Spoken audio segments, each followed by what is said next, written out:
안녕하세요. 저는 30대 초반 여성입니다.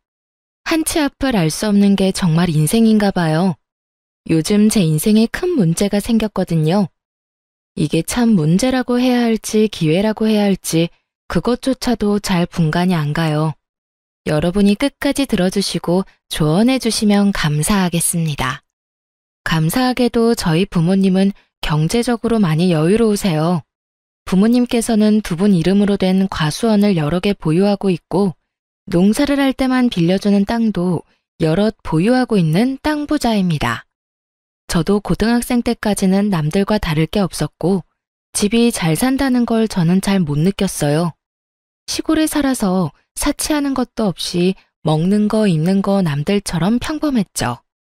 그러다 고등학교 1학년 때 정말 집이 잘 산다는 걸 피부로 느꼈던 계기가 있었어요.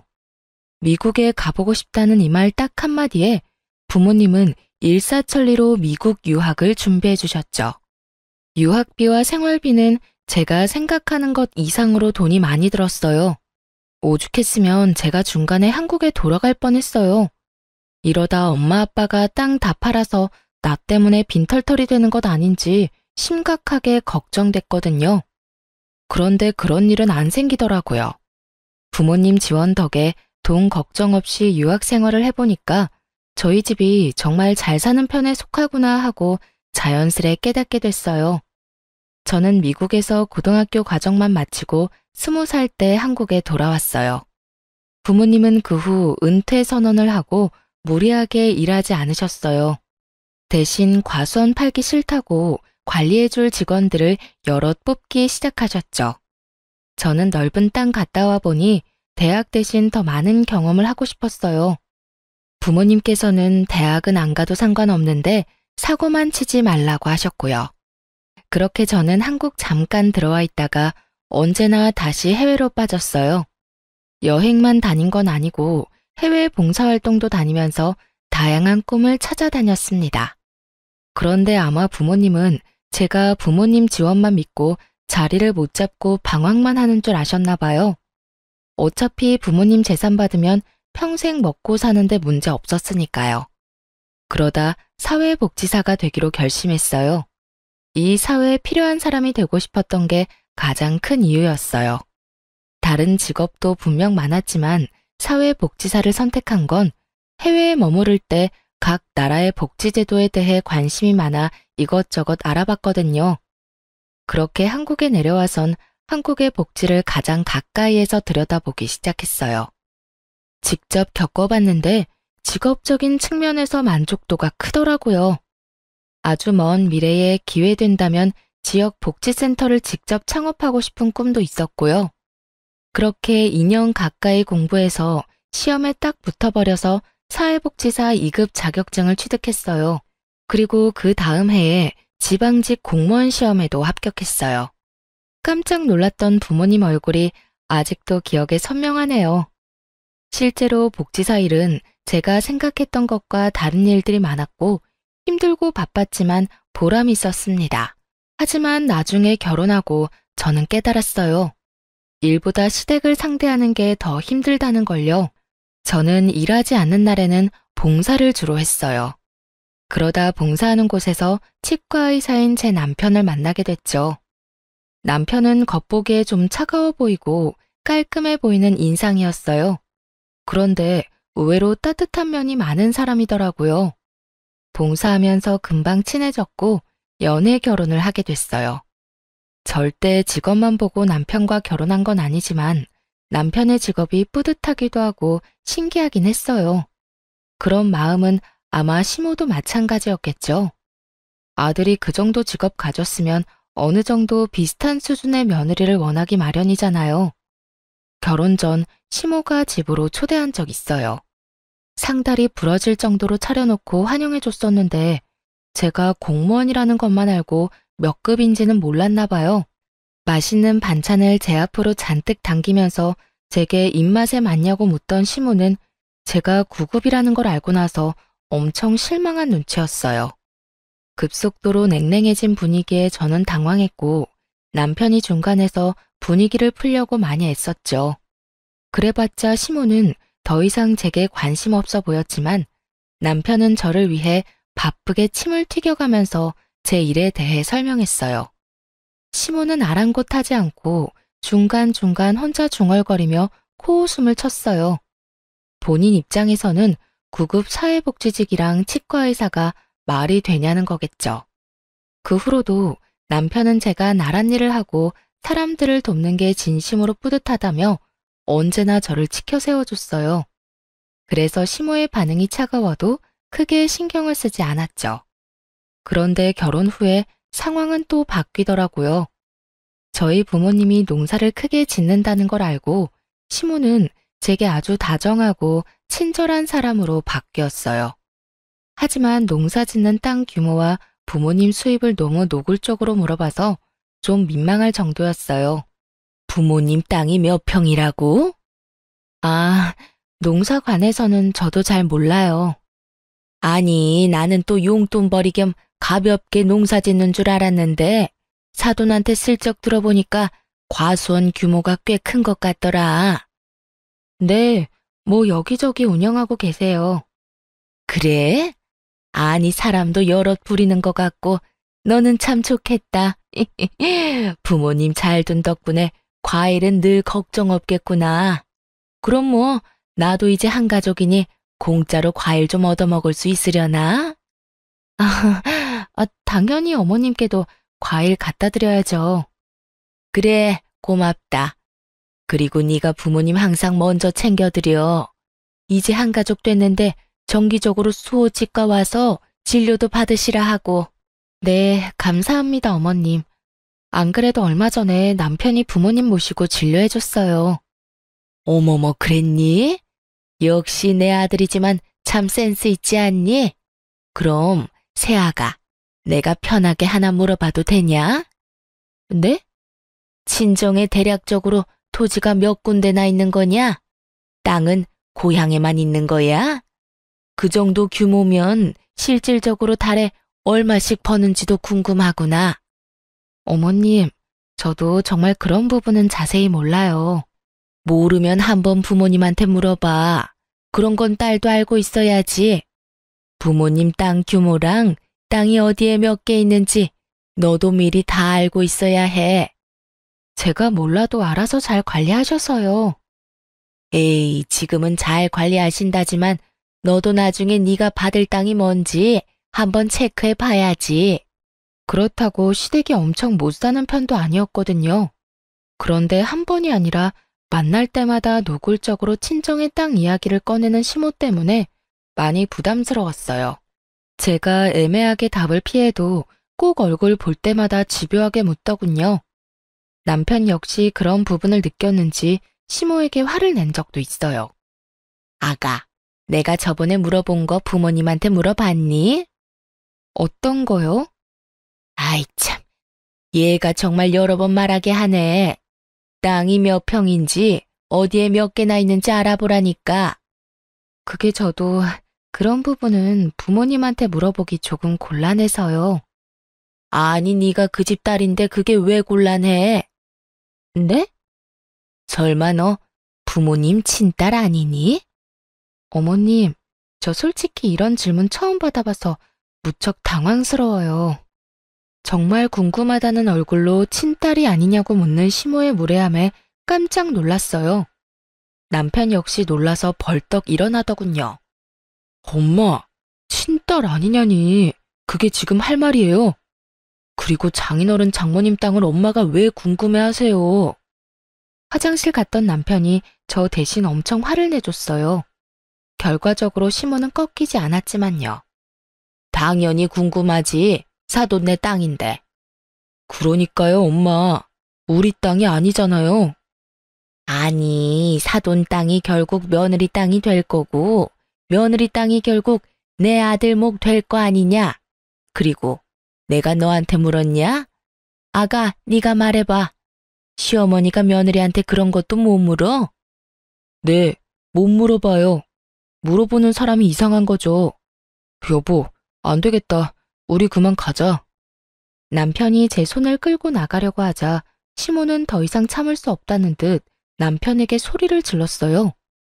이수호, 너 정말 엄마 우습게 만들래? 엄마야말로 저 우습게 만들지 좀 마세요, 제발. 저도 남편에게 부모님 농사 지는다고만 했지, 땅 부자다, 우리 집 잘 산다, 이런 말 한 적 없거든요. 좀 궁금할 법도 한데 남편은 처음에만 놀랐고 전혀 묻지 않았어요. 그런데 시모가 이것저것 캐묻고 저를 불편하게 하자 남편은 보기 민망했는지 중간에서 잘 막아주더라고요. 시댁에서 나온 남편은 당분간 인사드리러 안 와도 될 것 같다며 제 잘못이 아니라고 저를 안심시켰어요. 본인이 해결하겠다며 약속했죠. 그리고 남편이 어떻게 말을 했는진 모르지만 이후로는 더 이상 시모가 불편한 질문을 하는 일이 없었어요. 하지만 시모는 궁금증이 많은 만큼 꿈도 크고 욕심도 많은 사람이었어요. 저희 부부 대신 저희 부모님을 공략했더라고요. 시모는 항상 제게 부모님 잘 챙기라는 말을 자주 했어요. 그것도 모자라 직접 제 부모님을 챙기기 시작했죠. 저희 부모님 초대해서 식사하는 건 기본이었고 같이 남편 치과에 진료받으러 가면서 친해지려 부단히 노력하는 것 같았어요. 처음에는 아무것도 모르고 그저 감사했는데 알고 보니 시모의 행동에는 다 속셈이 있었어요. 저와 남편이 결혼한 지 얼마 안 됐는데 남편 치과를 좀 개원해달라고 부모님한테 노골적으로 부탁하더라고요. 부탁이라기보다 당연히 해줘야 한다는 말로 느껴져서 솔직히 불편했어요. 사돈, 치과에 가보셔서 알겠지만 거기 원장이 우리 아들 학교 후배예요. 같은 치과 의사 면허 가지고 있는데 우리 아들은 개원할 돈이 없어서 후배 밑에 들어간 게 그렇게 속상해요. 엄마, 그게 뭐 어떻다고요? 남편은 후배 치과에서 일했지만 거리낌 없이 잘 지내고 있었어요. 시모의 그런 말이 오히려 남편 자존심에 스크래치를 내는 듯했죠. 너는 가만히 있어봐. 그러니까 사정 넉넉한 사돈께서 앞길 창창한 사위 좀 든든하게 챙겨주시는 게 어떨까요? 그래서 뭐 저희가 어떤 걸 도와줘야 할지. 사돈네 형편에 사위 치과 하나 개원해주는 거 그다지 어렵지 않으시잖아요. 여기저기 땅도 많으시고 들어오는 돈도 많으시고. 치과라. 알겠습니다. 아들 걱정이 되실만 하지요. 긍정적으로 생각해보고 내 따로 연락드리던가 하겠습니다. 아이고, 제가 남편이라도 있었으면 이런 말 안 하는데 사돈이라도 제 아들한테 믿을 구석이 되어주셨으면 해요. 우리 아들은 날개만 달아주면 더 잘 될 거예요. 네? 엄마, 제발 좀 그만하세요. 예? 괜찮다. 어머니가 아들 걱정에 그런 부탁할 수도 있지. 시모의 눈물 공격이 먹혔는지 저희 부모님은 긍정적이었어요. 하나밖에 없는 외동딸과 사위를 위해서 개원은 당연히 해줄 수 있다고 하셨죠. 하지만 오히려 남편이 거절을 했어요. 엄마가 그런 부탁한 거 미안해. 하지만 거기에 내 의견은 전혀 없어. 내가 무슨 자격으로 결혼했다는 이유 하나만으로 대가 없이 치과를 받겠어. 근데 여보, 엄마 아빠가 당신한테 해주고 싶으시대. 솔직히 말해서 나 조금 자존심 상해. 난 당신한테 언제나 당당하고 멋진 남편이고 싶어. 언젠가 내 손으로 개원하는 거 보여주고 싶은데 장인어른 장모님 도움받으면 내가 너무 못나 보이잖아. 자기가 못날 게 뭐가 있어. 너무 멋있어서 탈인데. 남편은 언제나 제 일을 존중해주고 든든한 편이 되어주는 존재였어요. 그래서 저도 남편에게 그런 존재가 되고 싶었죠. 저희 부부는 긴 상의 끝에 감사하지만 부모님 마음은 거절하기로 했어요. 하지만 저희 부모님은 자존심이 밥 먹여주는 거 아니라며 독하게 말씀하셨죠. 아니, 자네 갑자기 왜 싫다는 거야? 아버님 개원은 제 힘으로 해결해 보겠습니다. 당장은 못하지만 몇 년 안 걸릴 거예요. 맞아, 아버지. 우리 지금도 충분히 잘 살고 있고 욕심 부리기 싫어요. 욕심을 왜 안 부려?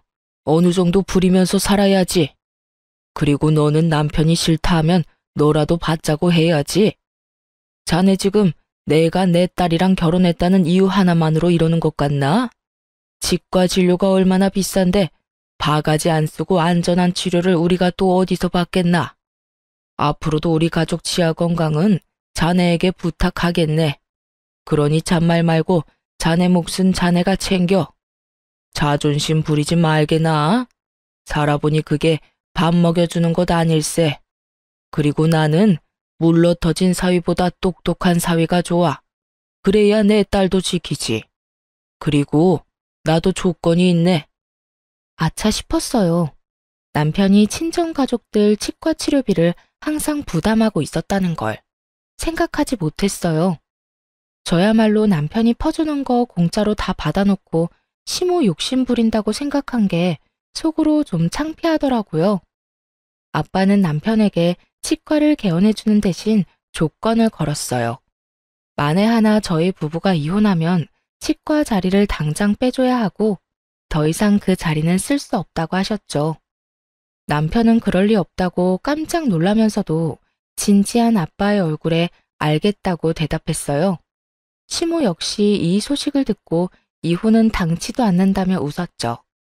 시모는 친정아빠가 그만큼 저희 부부 잘 살라고 하는 말일 거다 했지만 저는 저희 아빠가 내뱉은 말은 확실하게 지키는 분이란 걸 알고 있거든요.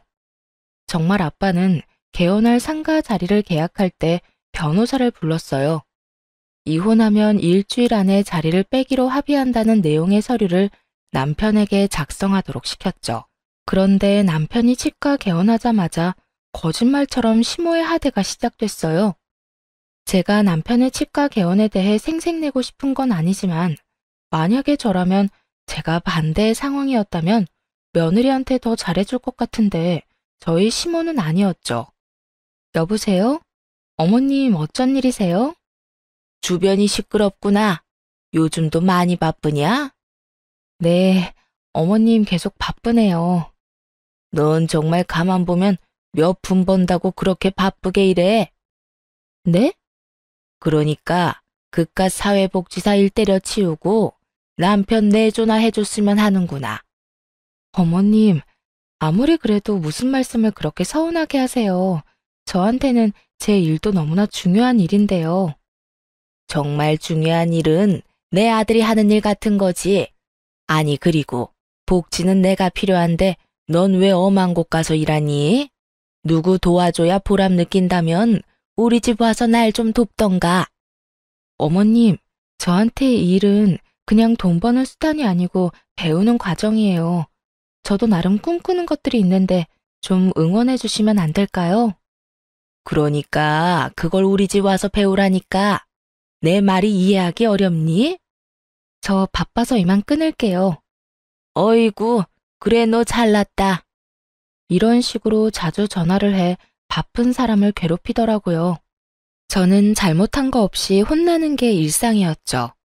물론 가만히 듣고만 있지 않았고 해달라는 대로 다 해주지도 않았어요.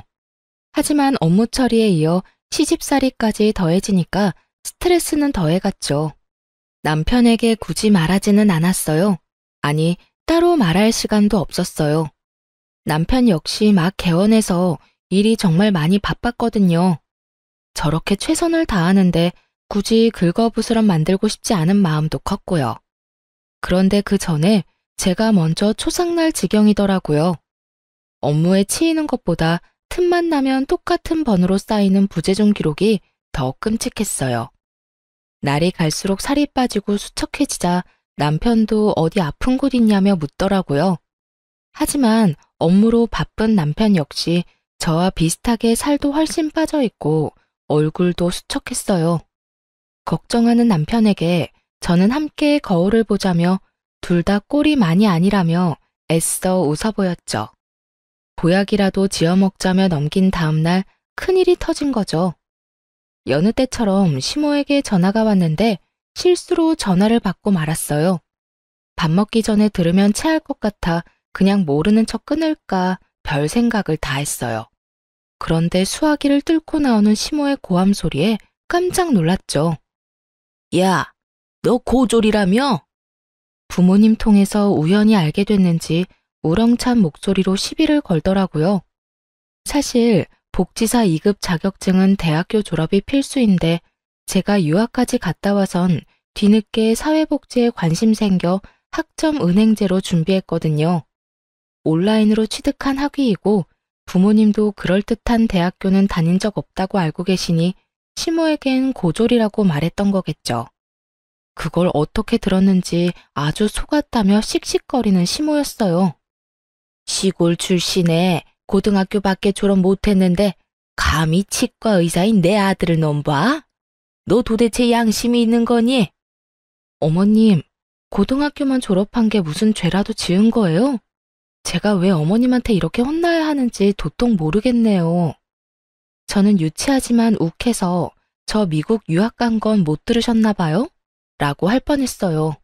그런데 순간적으로 머리가 핑 도는 바람에 급하게 전화를 끊어버렸죠. 저도 많이 참았으니까 오늘은 남편에게 전부 말해야겠다 결심하면서 말이죠. 그런데 분명 동료들과 점심을 먹으러 가던 중이었는데 눈 떠보니 응급실이더라고요. 여보, 괜찮아? 뭐야, 병원이야? 여보, 나 기억이 없어. 쓰러졌대. 미안해. 내가 쓰러진 건데 자기가 왜 미안해. 울면서 사과하는 남편을 보는데 뭔가 이상했어요.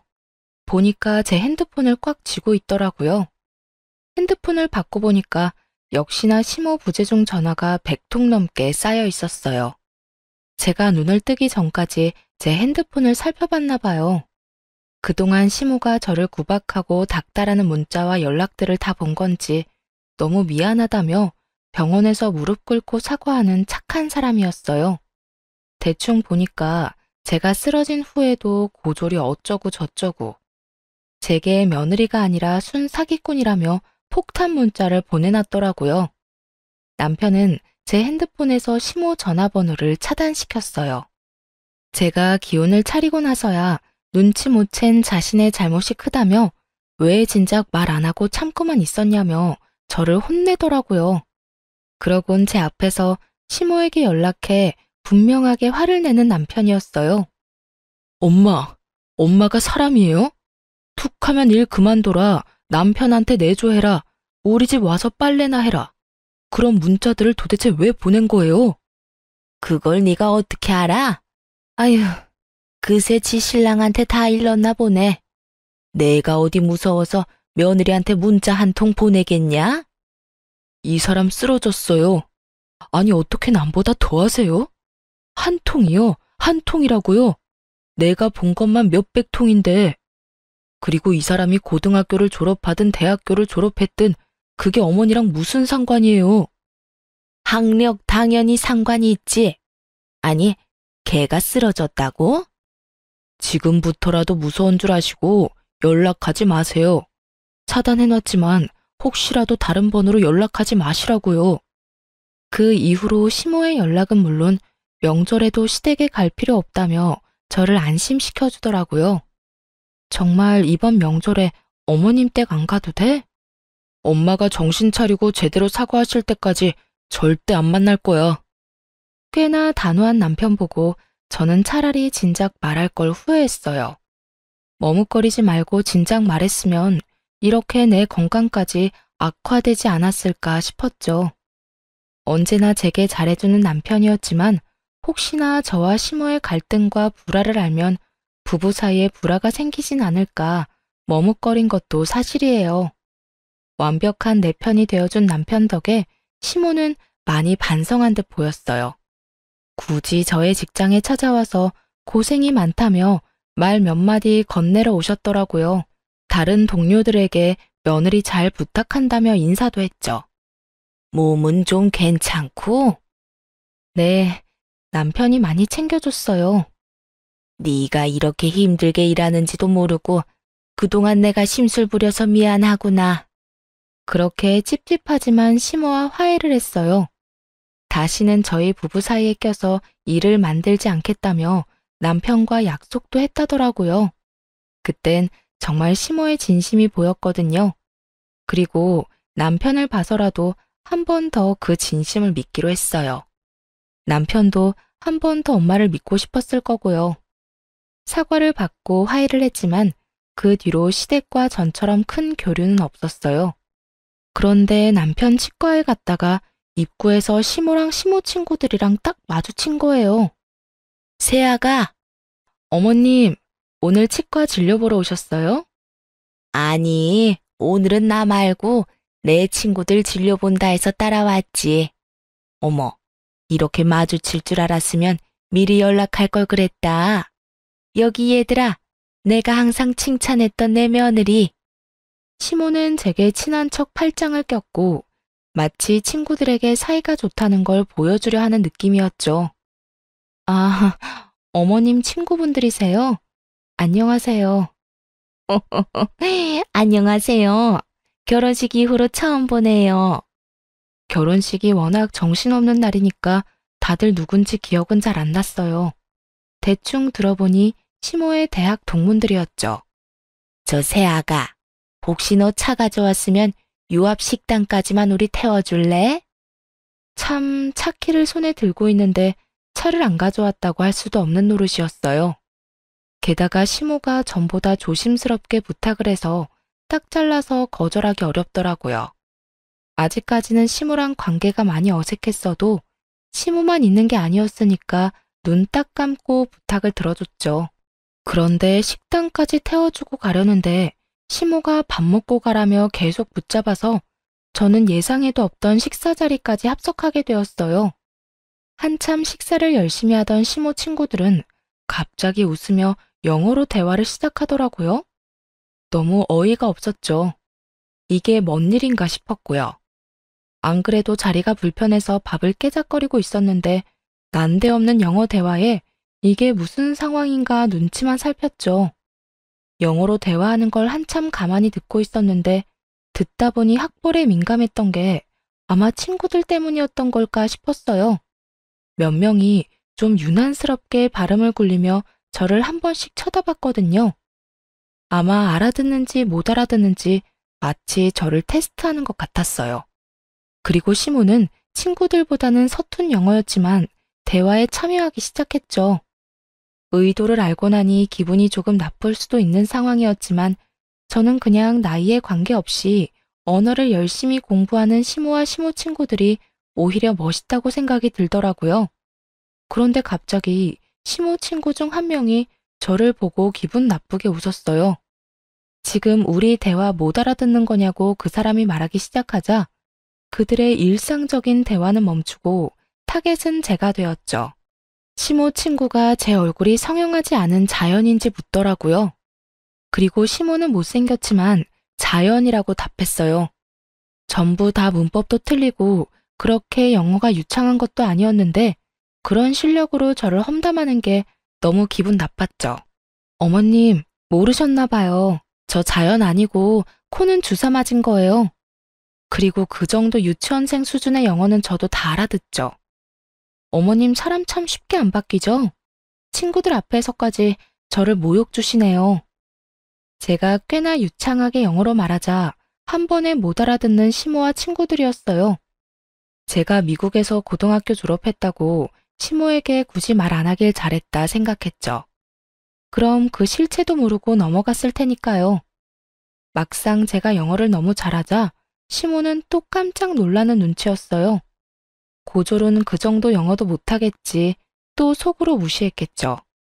시모 친구들도 제게 영어 발음이 너무 좋다며 칭찬하면서도 제가 말한 걸 절반도 못 알아들었는지 괜히 머쓱해하는 눈치들이었죠.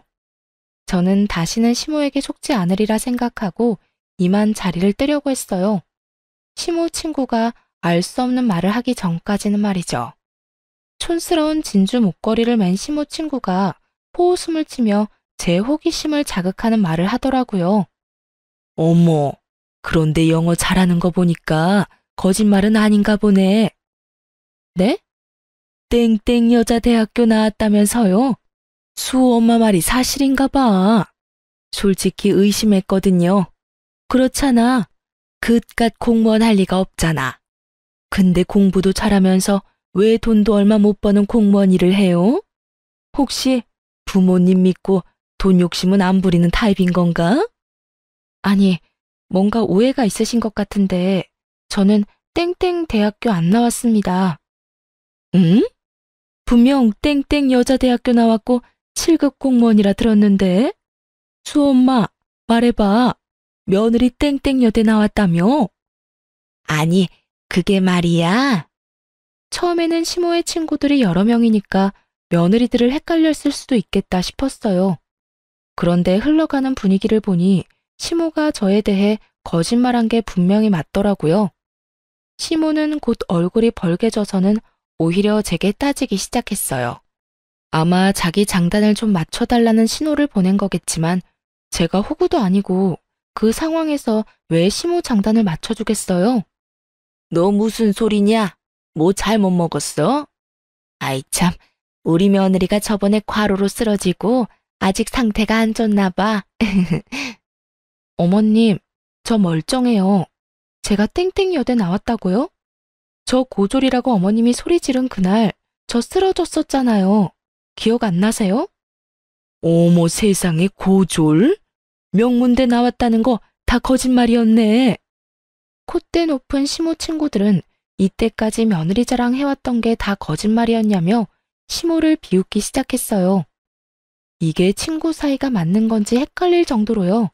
심지어 몇 명은 기분 나쁘다며 곧바로 자리를 박차고 일어났고 2명은 남아서 시모에게 왜 거짓말을 했냐며 끝까지 따져 물었죠. 그럼 혹시 부모님이 강남의 유명한 건물주라는 것도 설마 거짓말이에요? 시모는 이번만큼은 정말 거짓말 해주길 바라는지 더 애절한 눈빛을 보내더라고요. 무슨 의도로 그런 거짓말로 저를 둔갑시키고 친구들에게 거짓말을 한지는 모르겠지만 저는 진실을 밝히기로 했어요. 이미 비정상적인 시모에게 애정이란 건 남아있지 않았거든요. 저희 부모님은 시골에서 농사 지으세요. 뭐? 농사? 예, 순 거짓말 아니야? 너 그래놓고 우리 며느리들은 뭐 볼 거 있냐고 무시했냐? 겨우 고졸 며느리의 촌뜨기 사돈 두고? 수엄마, 며느리도 그다지 보잘것 없으면서 누가 누구더러 며느리 잘못 들였대. 나 참 웃겨서 거짓말쟁이가 따로 없네. 시모 덕에 저는 생전 겪어본 적 없는 모욕감을 느꼈죠. 시모에게 따져 묻는 시모 친구들 덕에 속은 시원했지만 한편으론 그들도 똑같은 인간들이란 걸 알려주고 싶었어요. 결국 그들이 대놓고 저와 저희 부모님 흉을 보는 거였으니까요. 저는 저희 어머님만 되게 형편없는 줄 알았는데 아줌마들도 아주 형편없으시네요. 영어로 대화하는 그 수준도 그렇고요. 어디 가서 사람 무시하려고 본인들끼리 치졸하게 영어로 대화하지 마세요. 문법 틀려 발음 구려 무엇보다 굉장히 교양 없어 보이거든요. 그리고 앞으로는 내 남편 치과에 얼씬도 하지 마시고요. 참 기가 막혀서. 시모 친구들은 저와 시모에게 혀를 내두르며 바삐 사라졌어요. 아무리 저희가 룸에서 식사를 하고 있었다지만 시모는 제 어깨를 이리저리 흔들더라고요. 자기 분에 못 이겨서 그러는 듯 했어요. 야, 너 미쳤니? 너 때문에 내가 쪽팔려서 이제 내 친구들 어떻게 만나? 조롱하고 무시하는데 저런 사람들이 친구가 맞긴 해요? 넌 정말 눈치도 없고 학벌도 모자라고 어쩜 매번 그래? 아, 너 때문에 되는 일이 없어. 저번에는 내 아들이 나한테 등 돌리게 만들더니 이번에는 내 친구들이냐? 너 어떡할 거야? 어떻게 책임질 거야 이제? 시종일관 제 탓을 하는 시모를 보며 저는 한심하다는 얼굴로 대답했죠. 당신이 온통 거짓말한 걸 왜 내 탓을 해요? 내 잘난 아들이 어쩌다가 이런 물건이랑 결혼을, 아이고 공무원도 급이 있는데 겨우 이런 덜 떨어진 9급을 만나서 내 팔자가 이렇게 꼬였어. 정말 직업으로 사람 비하하는 게 얼마나 쪽팔린 일인 줄도 모르고 끝까지 남 탓만 하며 저를 개무시를 하더군요. 애초에 거짓말도 체면치레하려던 시모의 방정맞은 입 때문에 생긴 일인걸요. 그리고 친구 사이에 서로 무시는 왜 하나요? 저로선 정말 이해하기 힘들더라고요. 심지어 마지막엔 넘어선 안 되는 선까지 넘고 말았죠. 그 전까지는 시모만 안 보면 그만이라 생각했어요. 하지만 마지막 시모의 말에 저는 남편과 꼭 이혼을 해서라도 이 아줌마와 연을 끊겠다고 다짐했죠. 아이, 부자면 뭐해 부자면. 겨우 농사일이나 하는 시골 출신 사돈들 내가 뭘 자랑하겠냐고. 내세울 게 있어야 할 거 아니야.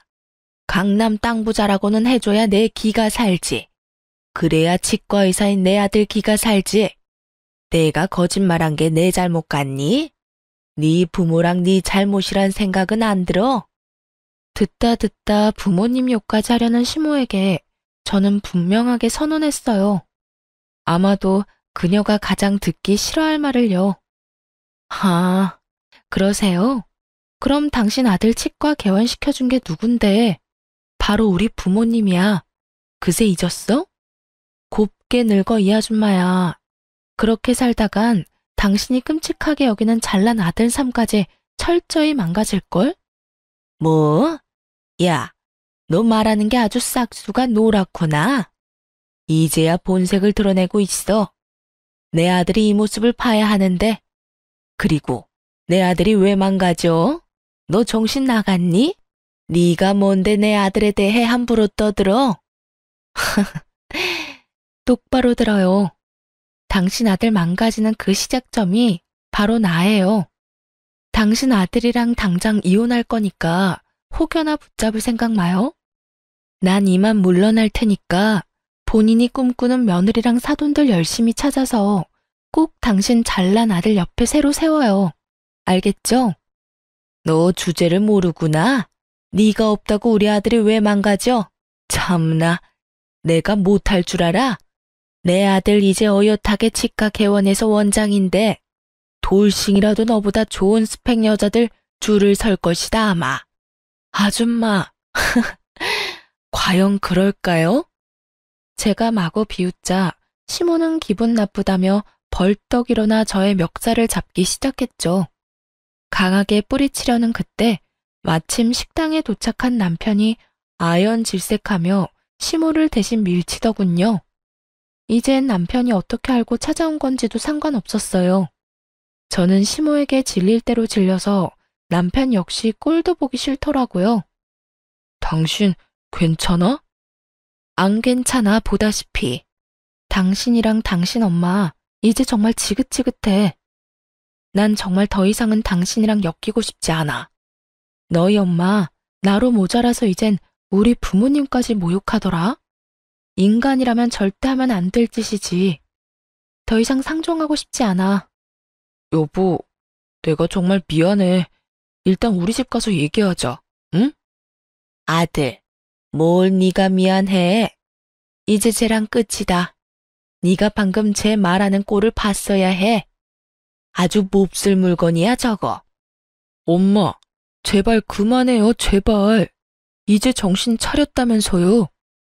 아들, 넌 이제 엄마 말은 들어보지도 않을 거야?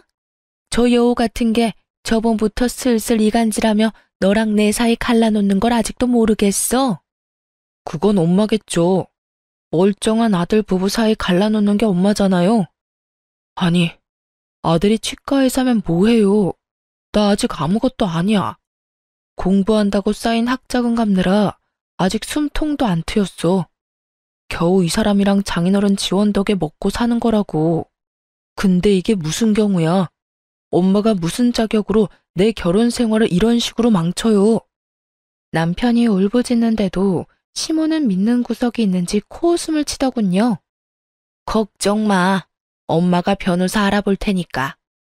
이혼하면서 재산 반은 들고 올 수 있다는데 네 몫은 엄마가 변호사 써서 단단히 챙겨줄 거야.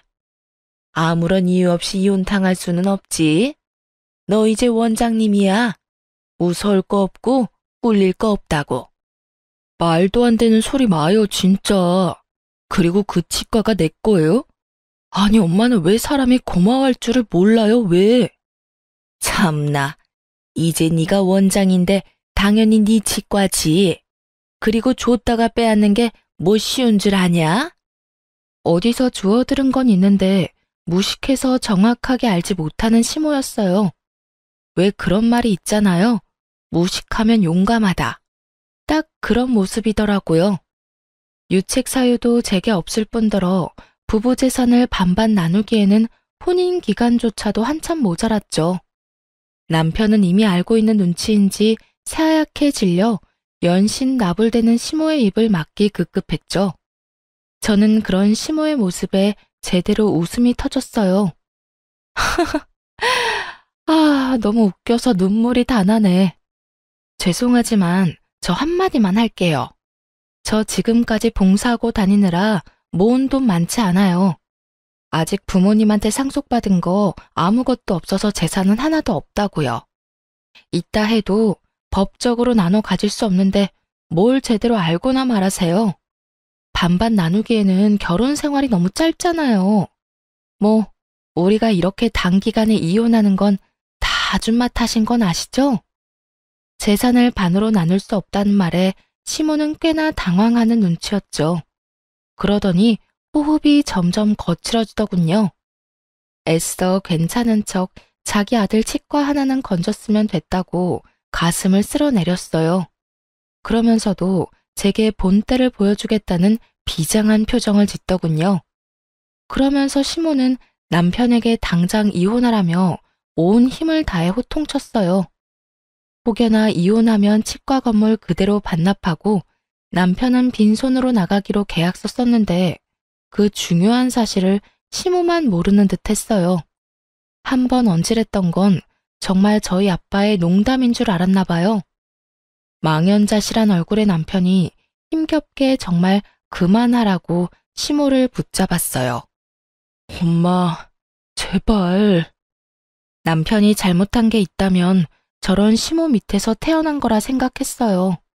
차마 따지지는 못하고 분에 차 부들부들 떨고 있는 자기 엄마에게 진실을 꺼내지 못하는 남편 대신 제가 입을 열었네요. 아빠가 치과 개원해줄 때 저랑 이혼하면 이 사람 치과 포기하기로 계약서에 다 적어놨어요. 이 사람은 알겠다고 거기 서명했고요. 그러니까 이혼하면 더 이상 치과 원장 아들은 없는 거죠. 뭐라? 아들, 저년 말이 사실이야? 정말이지 피로하고 지치네요. 변호사 통해서 연락할게요. 남편도 양심은 있는지 시모 앞에서 더 이상 매달리거나 붙잡지는 않았어요. 하지만 그 후에 남편은 손이 발이 되도록 울면서 빌었어요. 여보, 이혼은 다시 생각해봐주면 안 될까? 아니면 별거라도 해서 우리 상황이 다시 나아질 때까지 조금만 기다려주면 안 될까? 내가 평생 엄마랑 연 끊고 살게. 우리 잘 살 수 있을 거야, 응? 제발 여보. 미안해. 난 이미 생각 정했어. 여보. 솔직히 저는 모자의 연이 그리 쉽게 끊길 거라 생각 안 했어요. 무엇보다 남편이 당장 치과 때문에 제게 매달리는 것 같았고요. 하지만 몇 날 며칠을 울면서 붙잡는 남편 보면서 마음 약해진 저는 남편에게 치과만큼은 뺏고 싶지 않더라고요. 다들 저보고 멍청하다 했지만 개원했을 때 그의 표정이 잊혀지지 않아서 그 좋았던 추억까지 더럽히고 싶지 않았어요. 그래서 부모님 설득시켜서 월세만 받을 테니 이혼하더라도 치과는 그대로 운영하라고 남편에게 말했어요. 남편이 그대로 이혼하고 나가면 정말 빚만 잔뜩이라서 혹시라도 안 좋은 생각할까봐 부모님이 마지막 배려를 해줬어요. 근데 저희 남편은 끝내 치과 문을 닫았더군요. 이혼이 확정나지도 않았는데 그 전에요.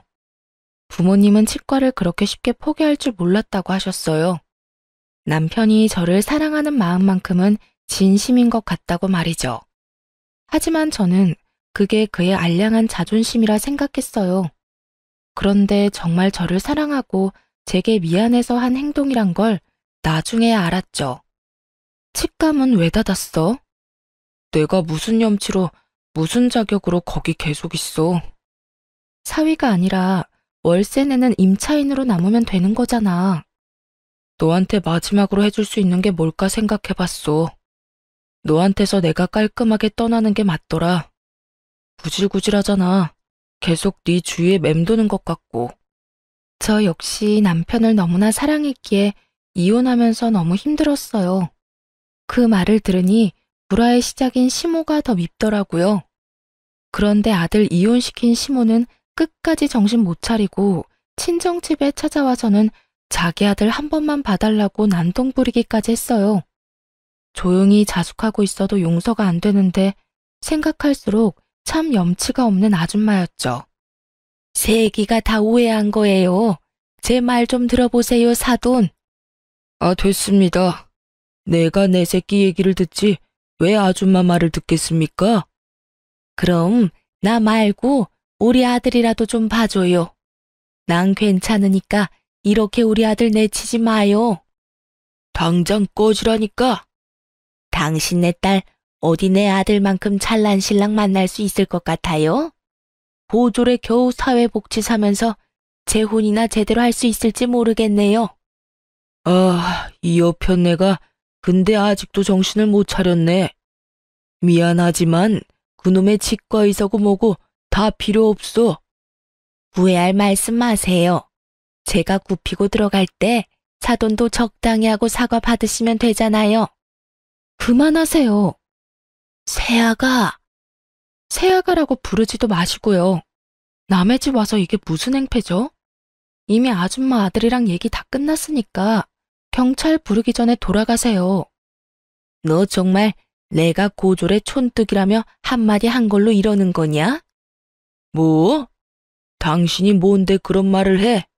참나, 내 딸 미국에서 유학한 것도 모르고 내내 학벌 가지고 무시한 거야? 당신이 뭐 내 딸 고등학교 이름이라도 대면 어딘지 제대로 알기나 할 것 같아? 어디 아무것도 모르면서 감히 고졸이 어쩌고 저쩌고 무시해? 뭐라고요? 아니 평범한 고졸 사회복지사인 줄 알았는데 너 정말이냐? 그럼 그동안 왜 말을 안 했냐? 어쩐지 영어 하는데 발음이 유창하더라.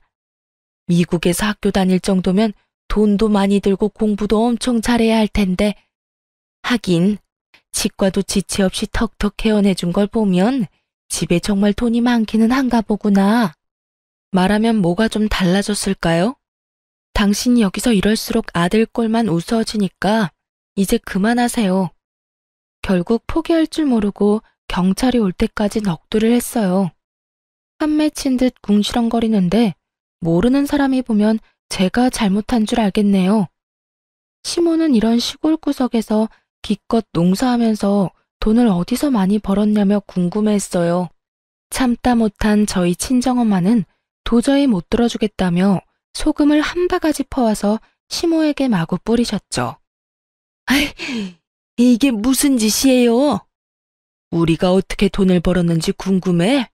대대로 땅 부자다 이 여편네야. 그리고 강남에 건물 몇 개 숨겨둔 건 어떻게 알았대? 조만간 당신이 무시한 내 딸, 내가 건물주 만들어주려고. 그럼 당신 이제 잘난 내 딸 재혼 걱정 안 해도 되겠네. 그치? 아이고, 배 아파서 어떡해?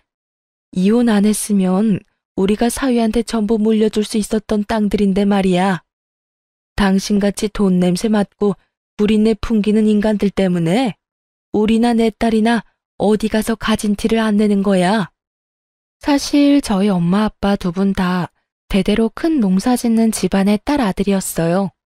땅 부잣집 아들 딸끼리 만났으니 애초에 물려받은 돈과 땅도 많았죠. 시모는 자기가 몰랐던 친정 부모님 재력이 계속해서 드러나자 아주 땅을 치며 후회하더라고요. 아이고, 내가 강남 건물주 며느리를 놓치다니. 아니지, 내 아들이 물려받을 땅들 아까워서 어떡해? 갑자기 정신이라도 번쩍 차린 듯 시모는 저와 저희 엄마께 무릎 꿇고 연신 빌더군요.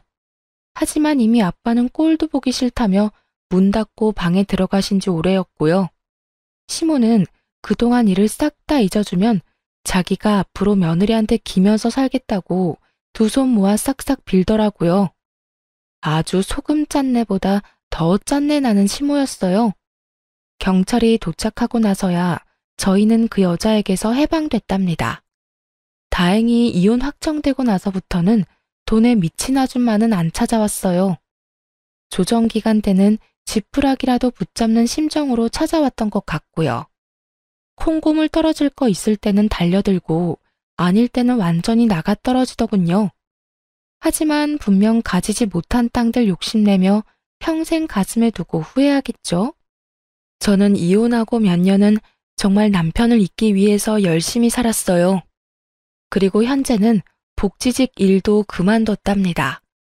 결코 시모의 비하 때문에 그만둔 건 아니고요. 이혼한 김에 오랫동안 계획했던 일들을 앞당겨 했죠. 그래서 지금 한국이 아닌 해외에서 봉사활동을 하고 있어요. 아직도 세상 어딘가에는 제 도움을 필요로 하는 곳이 있으니까요. 그리고 여러분께 지난 3년간의 사연을 들려드리는 이유도 최근 특별한 인연이 저에게 찾아와줬기 때문이에요. 전 남편은 자기 엄마랑 인연을 완전히 끊었고 치과도 문을 닫은 후 어디서도 개원하지 않았어요. 몇 년을 어떻게 사는지 근황조차 들리지 않아 걱정은 됐어요. 혹시라도 이혼하고 치과 닫고 안 좋은 생각할까 봐요. 근데 해외 봉사하는 곳에서 전 남편을 딱 만난 겁니다. 안 좋게 헤어졌는데 저를 보고 너무 환하게 웃으며 인사하는 그였어요. 저는 처음에는 너무 놀라서 모르는 척 그의 인사를 안 받아줬어요. 하지만 그는 계속해서 일을 핑계로 저에게 다가왔습니다. 저는 또 어쩔 수 없이 앞으로 반년을 그의 얼굴을 보고 지내야 하는 상황이라 대화는 받아줬어요. 그런데 며칠 전 그가 이렇게 말했죠. 우리 다시 시작하면 안 될까? 미쳤어? 처음에는 정말 미쳤다고 생각했어요. 하지만 타지에서 기댈 곳이 필요했던 저는 은근히 흔들리기도 했네요.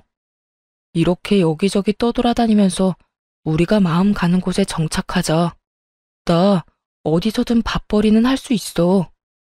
프로포즈는 한 번으로 좋게.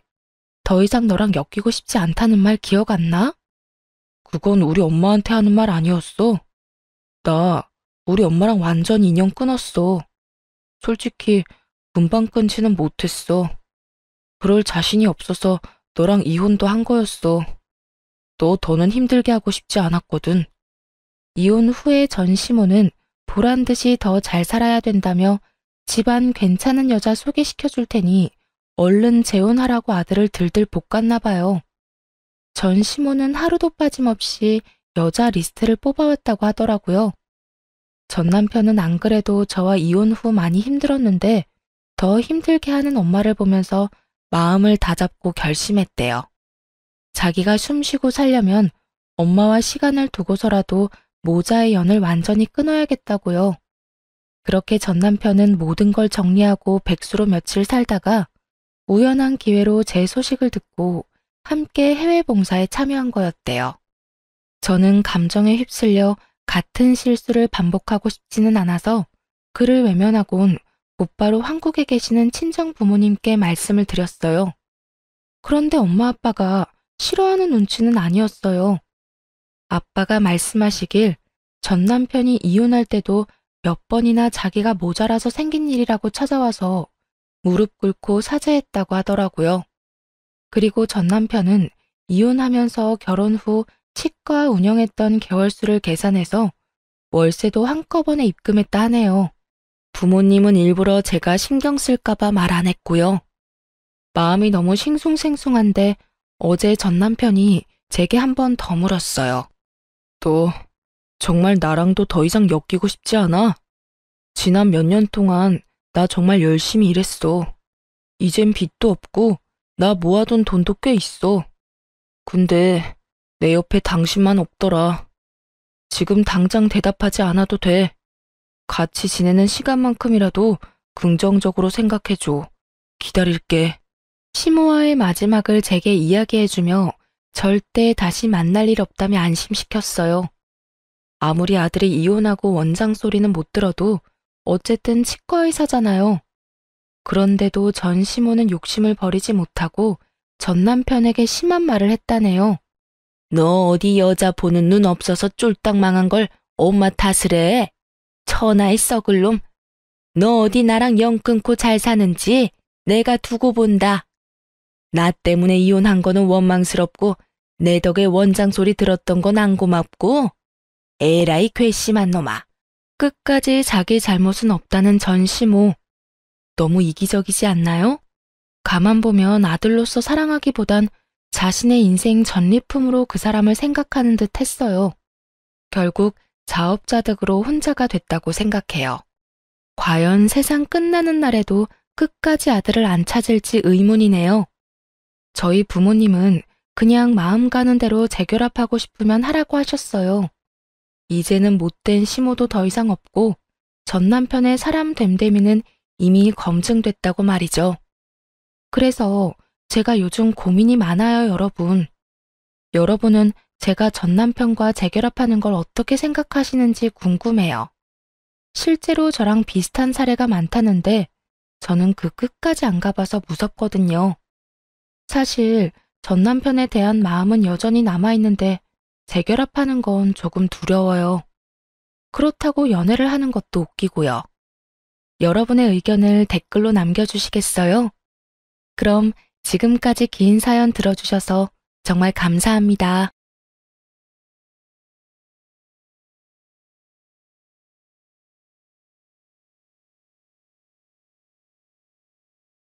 안녕하세요. 저는 경기도에 살고 있는 30대 여성입니다.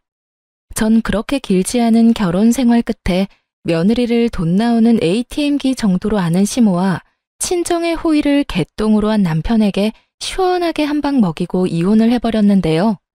저의 기가 막히고 코가 막힌 사연 한번 들어봐 주실래요? 저와 남편의 시작은 지인의 소개였어요.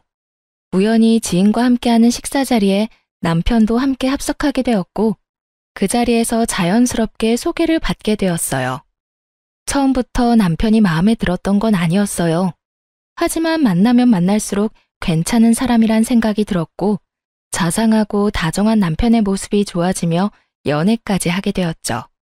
그렇게 연애 3년 차에 되던 해에 남편과 저는 결혼을 하게 되었어요. 제가 남편과 결혼을 결심하게 된 가장 큰 이유는 저에게 한없이 잘하는 남편의 모습이 있기도 했지만 혼자 계신 엄마에게도 아들처럼 싹싹하게 구는 남편의 모습에 결혼을 결심하게 되었죠. 남편이 엄마에게 싹싹하게 구는 만큼 저도 자연스레 시모에게 잘하게 되었고 저흰 결혼까지 순탄하게 하게 되었습니다. 그렇게 결혼식을 마치고 꿈만 같던 신혼여행에서 돌아온 날 저흰 시댁에 선물을 드리기 위해 시댁에 들렀고 그날 전 시모가 제가 알던 시모와는 조금 다르다는 것을 느끼게 되었어요. 결혼하기 전 잠깐 만나 대화를 나눌 때는 한없이 고상하고 다정한 사람이었는데 신혼여행에서 돌아와 고심해서 준비한 선물을 드리니 대놓고 표정이 일그러지는 것이 아니겠어요? 그러면서 하는 말은 저를 더 황당하게 만들었죠. 선물이 이게 다니? 고작 스카프? 사돈 선물은 뭐 샀니? 고작이라뇨. 거기에다 고작이라고 하기엔 그 스카프는 고가의 명품 스카프였고 평소 스카프를 많이 착용한다는 남편의 의견에 따라 남편이 직접 고른 비싼 스카프였어요. 전 그 순간 어이가 없었지만 최대한 아무렇지 않은 척하며 시모의 물음에 답해줬어요. 저희 엄마는 작은 카드 지갑 샀어요. 그리고 어머님 선물은 이 사람이 어머님 스카프 좋아한다고 이 사람이 고른 거예요. 그래 엄마, 그거 비싼 명품 스카프야. 엄마 명품 스카프 갖고 싶다고 했었잖아. 사돈은 지갑이고 나는 왜 스카프야? 선물 가지고 차별하니 지금? 차별은 무슨... 엄마, 스카프가 지갑보다 더 비싸. 왜? 지갑으로 바꿔줄까? 엄마가 명품 스카프 갖고 싶다고 해서 나름 신경을 쓴 건데 지갑이 더 좋으면 지갑으로 다시 사줄게. 아니야. 이왕 사왔으니 잘 쓰마. 시모는 지갑보다 스카프가 더 비싸다는 말에 많이 당황한 듯 손사래를 치며 스카프를 야무지게도 챙기더군요. 그런 시모의 모습이 쉽게 이해가 되진 않았지만 그럴 수도 있다고 생각하려 애썼어요. 새 출발하는 좋은 날 괜한 불화를 만들고 싶지 않은 마음이 컸기 때문이죠. 거기에다 그 후에 이어진 식사 자리에선 시모는 다시 제가 알던 모습으로 돌아와 있었고, 저는 그 문제를 깊이 생각하지 않고 넘기게 되었죠. 그렇게 시작한 결혼 생활은 생각했던 것보다 꽤 만족스러웠어요. 남편은 다정했고 시모는 저희의 생활에 무관심에 가까웠기에 가정에 불화가 생길 일이 전혀 없는 정도였습니다. 하지만 명절이라든지 생신날이 되면 시모가 과하게 용돈을 요구한다는 느낌을 지울 수가 없었어요.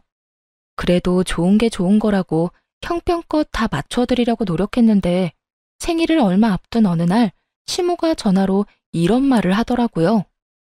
예, 옆집 며느리는 생일 때 갖고 싶은 거 마음껏 사라고 아예 카드를 줬다고 하더라. 얼마나 자랑하는지. 내 생일 얼마 안 남은 거 알지? 뭐 부담 주려는 건 아닌데 그냥 그렇다고. 이 정도면 그냥 무조건 카드를 내놓으라는 말과 다름이 없었고 저는 머리가 지끈하고 아파져 오더군요.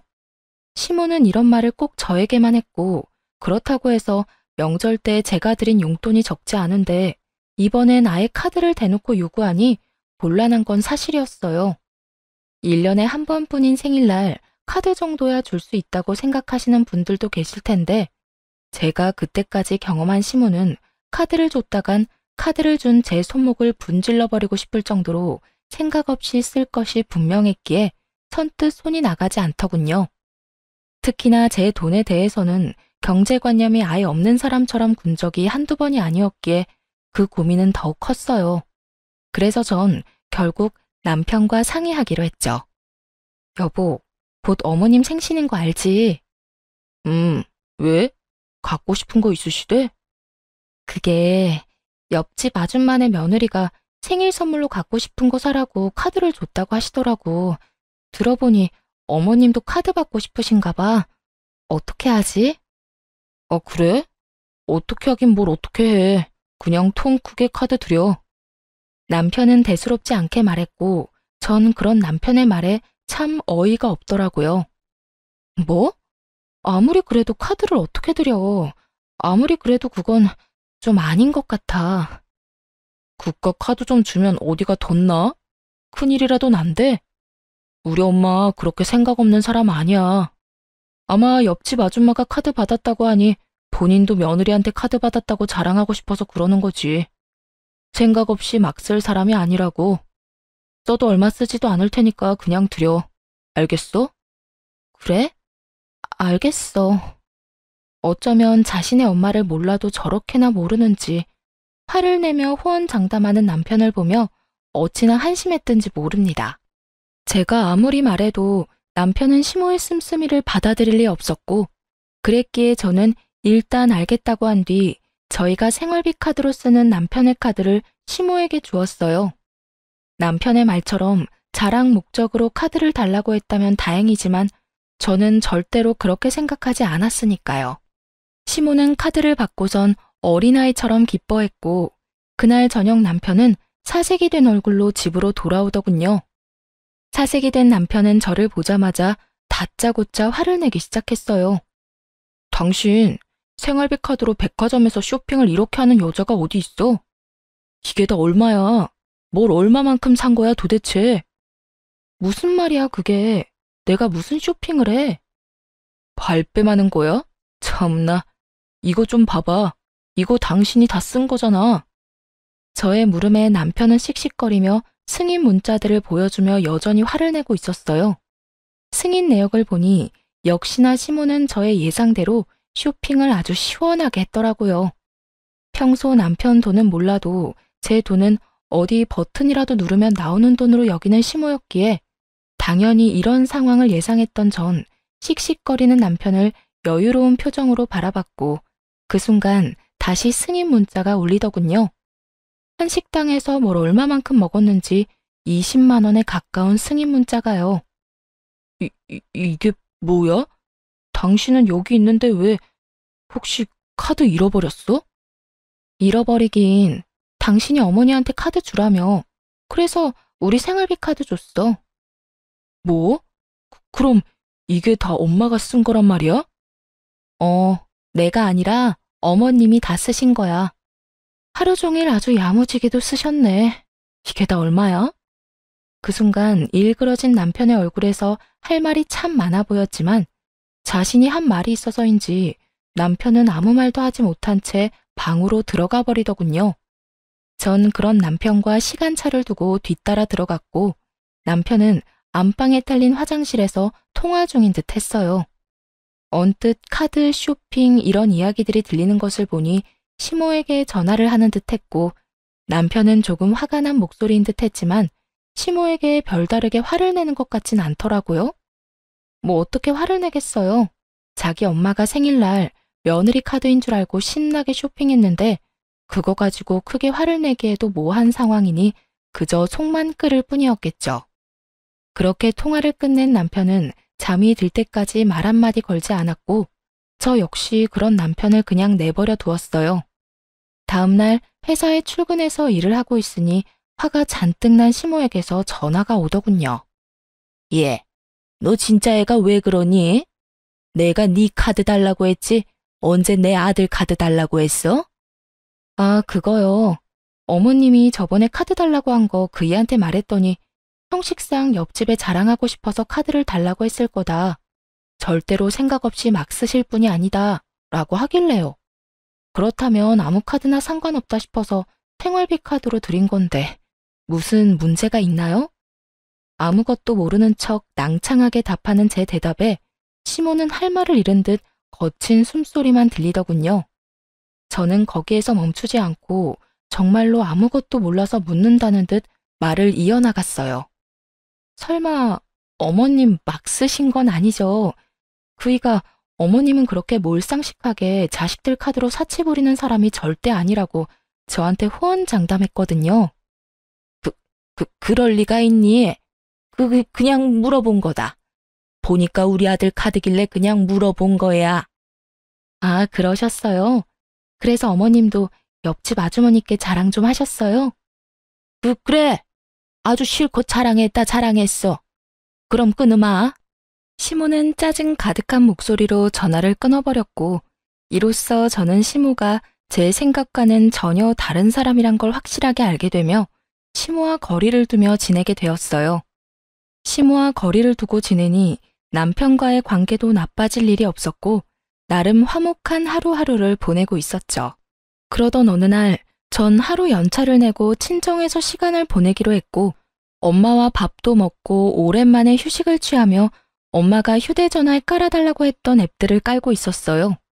그런데 그때 입금 알림이 울렸고 그 순간 제 두 눈을 의심하고 말았죠.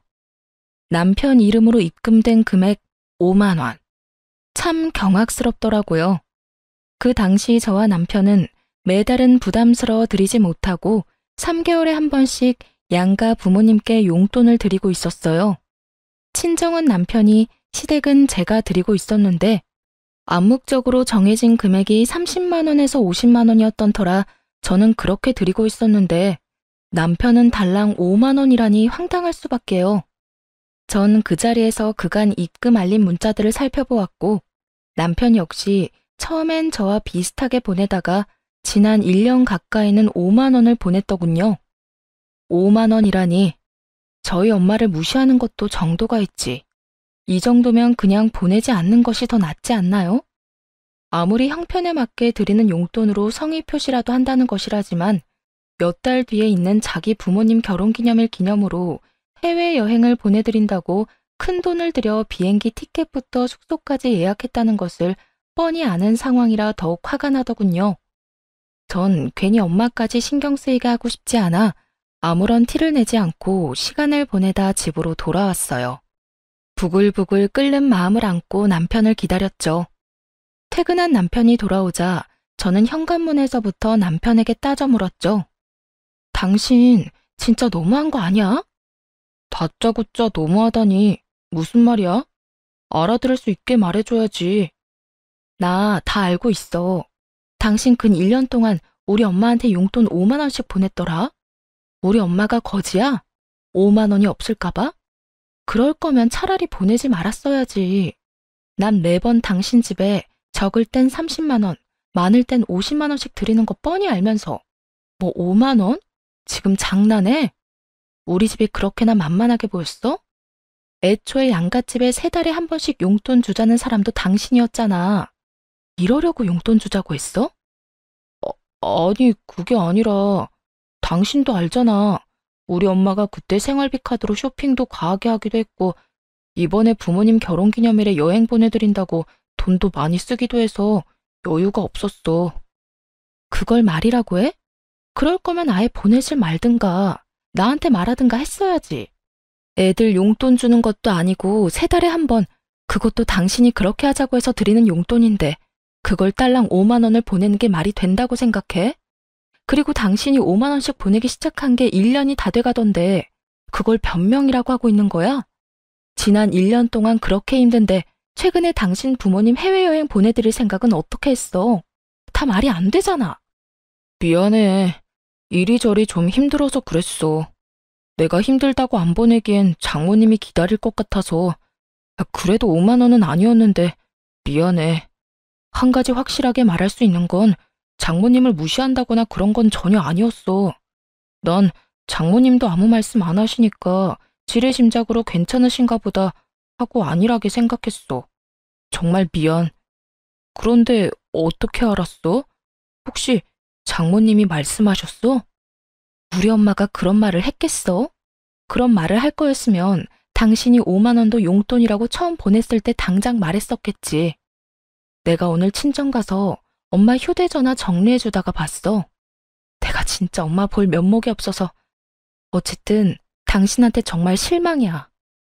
남편은 다시 한번 절대 친정을 무시하려고 했던 행동이 아니라며 싹싹 빌었지만 저는 이미 마음이 상할 대로 상해버렸고 죄인 얼굴을 하고 비는 남편에게 이렇게 말했어요. 다 됐고 앞으로 각자 집은 각자 알아서 챙기자. 생신, 명절, 어버이날 그게 뭐든 다. 각자 집은 각자 알아서 챙기자는 말이야. 그리고 당신 한 번만 더 우리 엄마한테 이딴 식으로 대했다간 나 가만히 안 있을 테니까 그런 줄 알아. 알겠어. 정말 미안해. 남편은 그날 이후 저와 엄마에게 다시 잘하려는 모습을 보였고 전 그런 남편을 보며 이렇게 이혼하는 건 아니라는 생각에 마지막이라는 심정으로 남편을 받아들이려고 노력했어요. 그렇게 시간은 흘러 다시 용돈을 드리는 날이 다가오고 전 남편에게 통보했듯이 시댁이 아닌 친정으로 용돈을 붙여드렸어요. 하지만 이런 저와는 달리 남편은 시댁에 용돈을 주지 않은 듯했고 시모에게서 전화가 왔더라고요. 예, 너 왜 이번 달에는 용돈 안 주니? 혹시 잊었니? 넌 나이도 젊은 애가 그런 걸 잊고 그러니? 나 오늘 돈 쓸 때 있으니까 얼른 붙여주려무나. 제가 무슨 시모에게 돈 빌린 빚쟁이도 아니고 용돈 달라는 사람이 얼마나 당당한지 참 기가 다 막히더군요. 어머님, 이제부터 각자 집 용돈은 각자 챙기기로 했어요. 그러니까 그렇게 급하면 그이한테 전화해보세요. 뭐? 그런 게 어디에 있니? 매번 네가 줬으면 계속 네가 줘야지. 왜 내 아들한테 주라고 그러니? 그러지 말고 그냥 네가 줘. 괜히 바쁜 애한테 그런 거 시키지 말고. 알겠니? 언제나 늘 그렇듯 돈만 연관되었다 하면 시모는 독불장군처럼 대화가 통하지 않았고 전 그런 시모를 잘 알기에 일단 알겠다는 말과 함께 전화를 끊고 돈을 붙여주었어요. 남편이 그랬듯이 딱 5만 원을요. 돈을 입금하고 얼마 지나지 않아 시모에게서 득달같이 전화가 다시 오더군요. 너 지금 5만 원 붙인 거니? 나랑 지금 장난해? 오냐 오냐 해줬더니 시험이 무서운 줄 모르고 날 무시해도 유분수지. 어디서 5만 원을 보내 5만 원을? 내가 무슨 거지인 줄 알아? 그러게요. 저도 잘나신 어머님 아들이 저희 엄마한테 근 1년 동안 딸랑 5만 원씩 보내길래 무시해서 그런 줄 알았더니 그건 아니라고 하더라고요. 그래서 저도 무시하는 건 아니고 남편이랑 너무 차이나게 용돈 드리는 것도 아닌 것 같아서 딱 5만 원 보낸 건데 무슨 문제 있을까요? 어쨌든 이번 달부터 각자 집은 각자 챙기기로 해서 제가 굳이 드릴 필요는 없지만 어머님이 당장 내놓으라고 이리 성하니 제가 인심 써서 드리는 용돈이에요. 그러니 아껴 쓰세요, 어머님. 뭐라고? 내 아들이 5만 원을 그랬을 리 없다. 절대 아니야. 저도 제 두 눈을 의심했지 뭐예요. 정 못 믿겠으면 직접 아들한테 전화해서 물어보세요. 그럼 끊어요. 며느리를 빚쟁이 대하듯 막 대하는 시모에게 저 역시 친절하게 예의를 다해야 할 필요를 느끼지 못했고 이때쯤부턴 저 역시 시모에게 대우라는 걸 하지 않게 되더군요. 오는 대우가 그따위이니 가는 대우 역시 이따위일 수밖에요. 특히나 돈 선물 때문에 매번 이 난리이니 미운 정도 떨어져 버린 지 오래였어요. 이런 인간이란 걸 왜 진작 알지 못했을까 회의감마저 들었으니 시모와 예전처럼 지내기는 이미 글러버린 일이었죠. 한 번만 더 전화가 온다면 어떻게 대응을 해줄까 고민했지만 시모는 더는 저에게 전화가 오지 않았고 시모 대신 화가 잔뜩 난 남편이 집에서 퇴근한 저를 기다리고 있더군요. 당신 우리 엄마한테 다 말했어? 내가 장모님 용돈 5만 원 드렸던 거 다 말했냐고. 왜? 왜? 지금 그게 할 말이야? 그런 걸 왜 말해? 우리 엄마 당신 때문에 해외여행도 안 간대. 내가 그렇게까지 힘든 줄은 몰랐다고. 그냥 여행 안 가도 되니까 생활에 보태 쓰라고 하더라. 왜 그런 소리를 해서 엄마 아빠 여행도 못 가게 만들어? 왜 무능한 아들을 만드냐고? 어쩔 거야? 어떻게 책임질 거냐고? 지금 나한테 책임을 묻는 거야? 정신 차려라 제발. 당신은 내가 시간이 남아도는 사람처럼 보이니?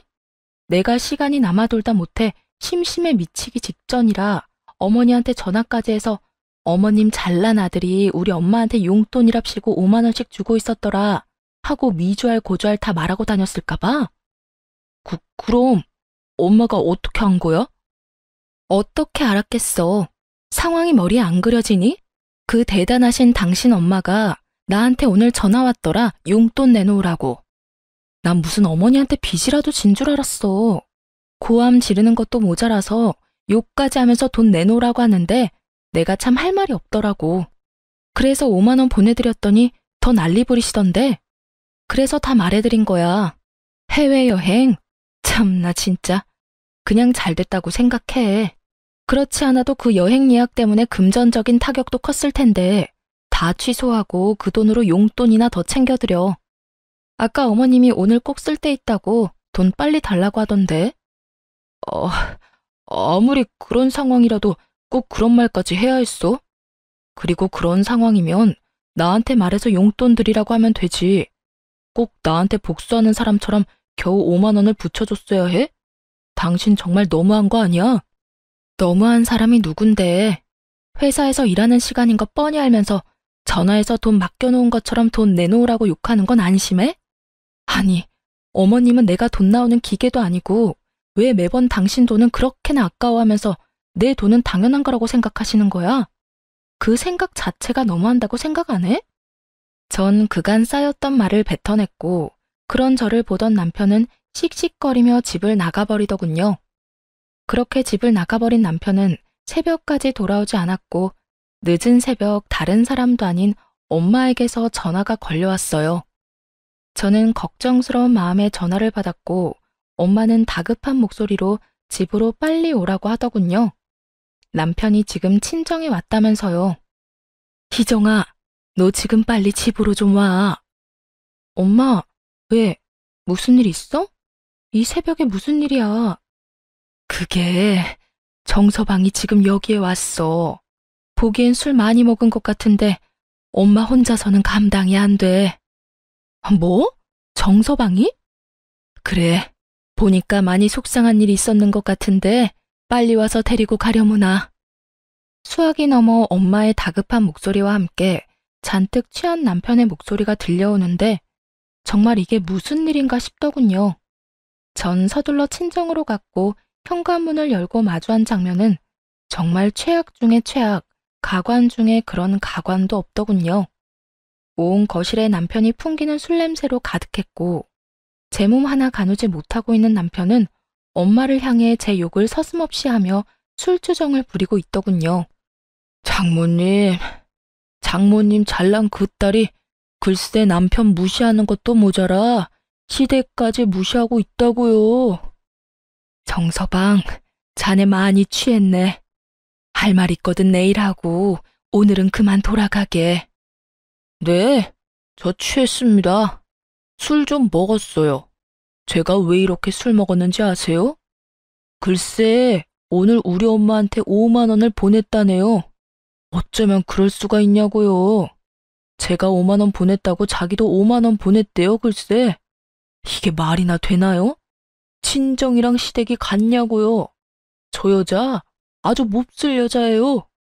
남편의 주정이 계속되는 사이 엄마는 머리를 부여잡으며 곤란해했고 전 할 수만 있다면 남편의 입을 찢어버리고 싶을 정도로 화가 끓어오르고 있었어요. 그야말로 남편이 개가 된 모습을 보는데 전 어떤 말도 섞고 싶지 않더라고요. 생각 같아선 버리고 집으로 돌아오고 싶었지만 그럴 순 없는 노릇이기에 끊임없이 주정을 늘어놓는 남편을 끌고 집으로 돌아왔어요. 그 후 남편과는 말도 섞지 않으며 이혼하기로 결심을 굳혀가고 있었어요. 다음 날 술이 깬 남편은 저에게 어떤 사과의 말도 하지 않더라고요. 물론 친정에도 찾아가서 빌기는커녕 연락조차 하지 않은 듯 했고 전 굳이 그런 인간을 붙잡고 당장 사과하라고 말하기도 싫어서 아무 말도 하지 않고 있었어요. 건성건성 시켜서 하는 사과 해봤자 뭐하며 받아봤자 뭐하겠어요? 반성도 없고 변하는 것도 없을 텐데요. 그렇게 저흰 돌이킬 수 없는 관계가 되어가고 있었습니다. 그러는 와중 시모의 생일은 다시 다가왔고 시모에게 전화가 왔더군요. 아가, 조금 있으면 내 생일인 건 알지? 네, 잘 알고 있어요. 그러면 다행이고, 이번 생일 땐 선물이나 용돈은 됐고 생일상 좀 차리거라. 집에서 친한 지인들 불러서 간단하게 밥이나 함께하고 넘어가려고. 이번 주 주말에 한 10명 정도 오기로 했으니까 그런 줄 알고 좋아하는 음식들이 다 다르니까 꼭 챙겨야 하는 음식은 따로 문자로 보내주마. 아, 간단하게 10명이요? 이번 주말이고요. 그래. 그리고 생일 선물이나 용돈은 필요 없긴 하지만 정 네가 챙기고 싶으면 챙겨도 되니까 그렇게 알고. 그러면 주말에 보자. 이쯤 되니 화도 나지 않았고 어쩜 저런 생각을 다 해낼까 싶어 아낌없는 찬사마저 나오더군요.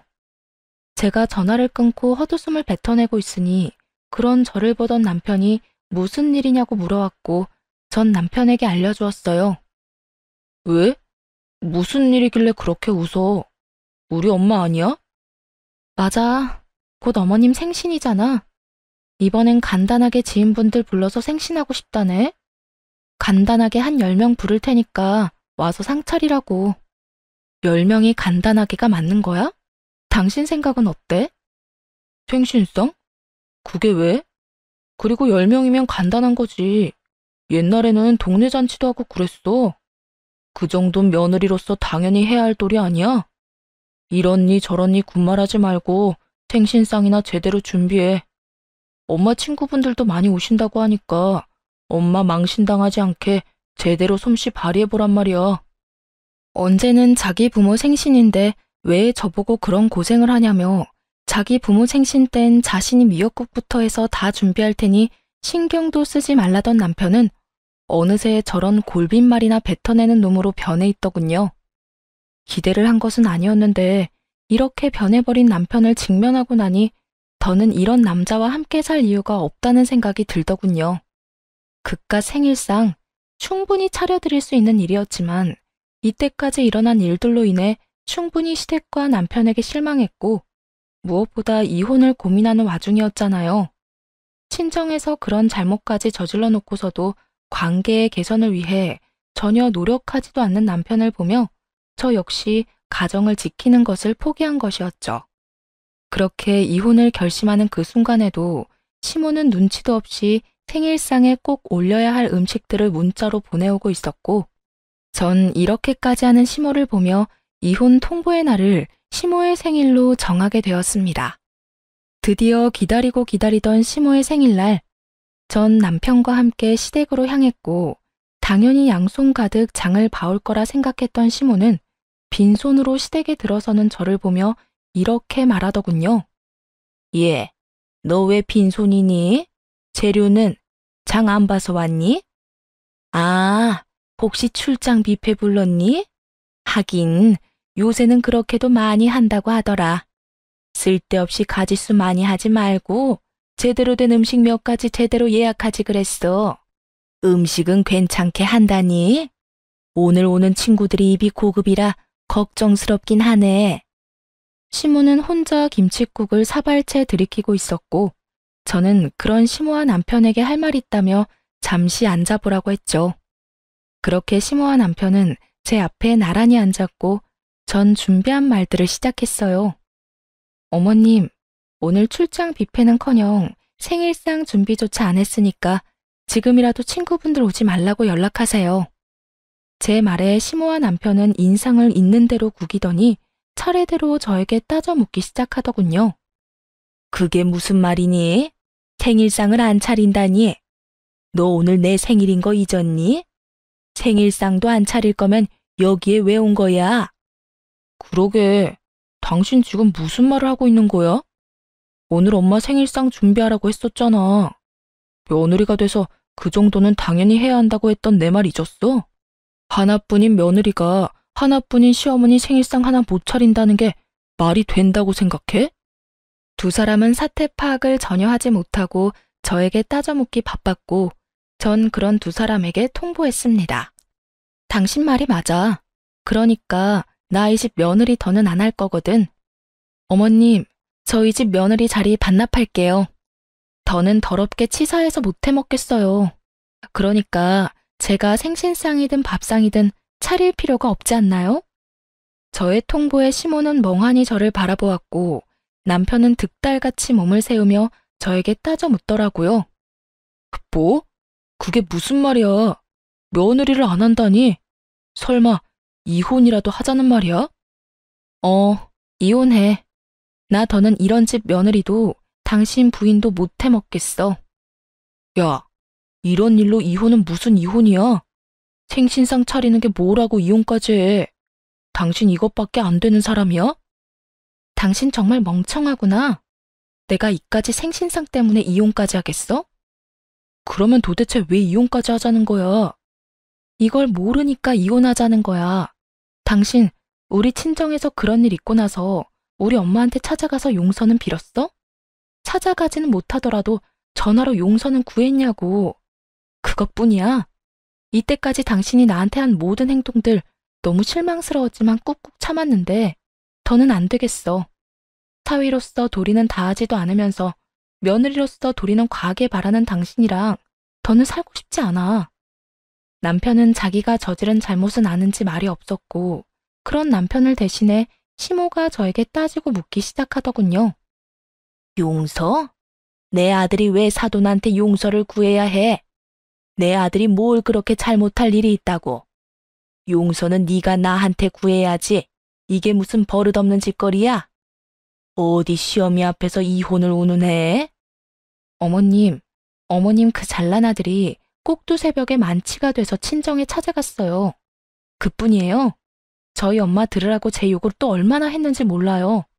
고함은 얼마나 질러대는지 제가 참 친정엄마 별 면목이 없더라고요. 그런데 그 잘난 어머님 아들이 그런 사고를 쳐놓고 저희 엄마한테 이날 이때껏 연락 한 통 안 하고 있지 뭐예요? 그러니 제가 눈이 돌겠어요? 안 돌겠어요? 그러니 제가 어머님 생신상이나 차리고 있고 싶겠어요? 언성을 높이는 시모와 그런 시모에게 뒤지지 않을 만큼 고함을 지르는 저. 그야말로 난리도 그런 난리가 없었습니다. 시모는 믿을 수 없다는 눈빛으로 남편을 쏘아보더니 이내 남편 놈을 운운하고 나서더군요. 남자가 술 많이 마시고 그러다 보면 그런 실수쯤은 다 하는 거야. 그런 걸 잘 감싸줘야 진정한 내주지. 어디 나서서 고개를 숙이라 말라 명령질이야. 큰일할 남자한테 함부로 아무 데서나 고개 숙이라고 하면 안 되는 거야. 그리고 사돈도 다 이해하실 거다. 아무렴 사위는 백년 손님인데 이해하고 말고. 정말 그 입에서 뱉어지는 한마디 한마디가 뭐 같아 말을 섞고 싶지도 않더군요. 저는 그런 시모에게 비웃음과 함께 이렇게 말해주었습니다. 어머님은 그렇게 잘 생각하시고요. 전 전혀 그렇게 생각하지 않으니 이혼하겠습니다. 제가 이혼하고 어머님 아들 다시 그 잘나신 품에 돌려드릴 테니 이혼하거든 앞으로도 쭉 그런 아들로 그렇게 잘 키워보세요. 아마 그런 식으론 제 혼은 죽었다 깨도 힘들 테니 쭉 끼고 한평생 잘 사시면 돼요.